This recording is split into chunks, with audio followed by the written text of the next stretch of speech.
Bakit inaampo ng lalaking ito ang mga batang malapit nang mawala? Ito si Muhammad Bizik na isang simpleng taong may malaking misyon. 65 years old na siya and sobrang dami na nga niyang naampo ng mga bata.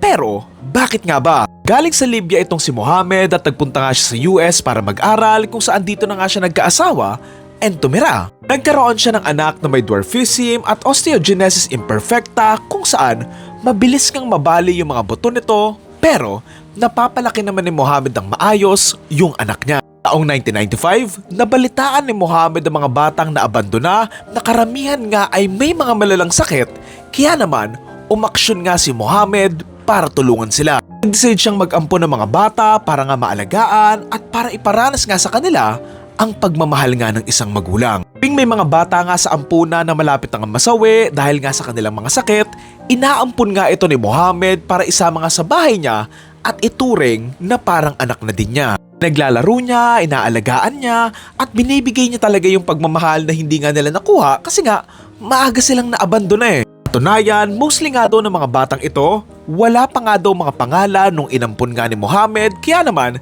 si Muhammad na mismo yung nagbigay ng pangalan or pagkakakilanlan sa mga batang ito. Yun sa kanya, ang goal daw niya ay iparamdam sa mga batang ito na kahit sa huling sandali nga nila, nagkaroon sila ng pamilya at mga taong nagmamahal nga sa kanila. Dagdag pa niya, they feel safe and are loved until the end of their lives. Tinanong din naman si Muhammad kung hindi ba siya nahihirapan, na alam niyang mawawala nga din itong mga batang ito na inaalagaan nga niya. And ayon kay Muhammad, I know it's a heartbreak. I know it's a lot of work and I know it's going to hurt me sometimes. You know, I feel sad. But in my opinion, we should help each other, you know?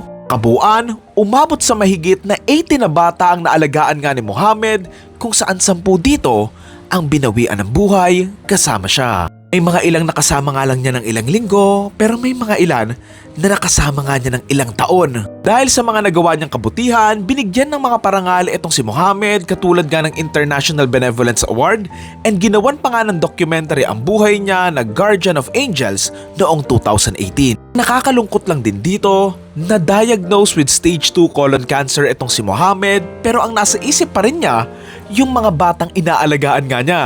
Sa kanya, I had no family and I was scared. I felt the same what the kids feel. They are alone. If I am 62 and I am scared, what about them? Sa ngayon, kasalukuyang nagpapagaling nga itong si Muhammad pero hindi nga siya humihinto sa pagtulong nga niya. Saan dahil nag-viral nga yung kwento niya, may mga nag-set up na mga GoFundMe para nga sa kanya na ginagamit pa rin niya para makatulong sa ibang tao imbes na sa sarili niya. Sana dumami pa yung mga taong katulad nga ni Muhammad na hindi sa mag-aampun tayong lahat ng mga bata but more on, magkaroon tayo ng pagmamahal at pag-iintindi nga sa kapwa natin at maging mabuting tao lang talaga tayo at tumulong kung kaya lang naman din natin. Iisipin, isang guardian angel talaga itong si Muhammad para nga doon sa mga batang maagang ang nawala doon sa mundo pero at least sa mga huling sandali nila, naranasan nga nilang mahalin ng isang taong hindi man nila kadugo pero isang pamilya na nga rin nila.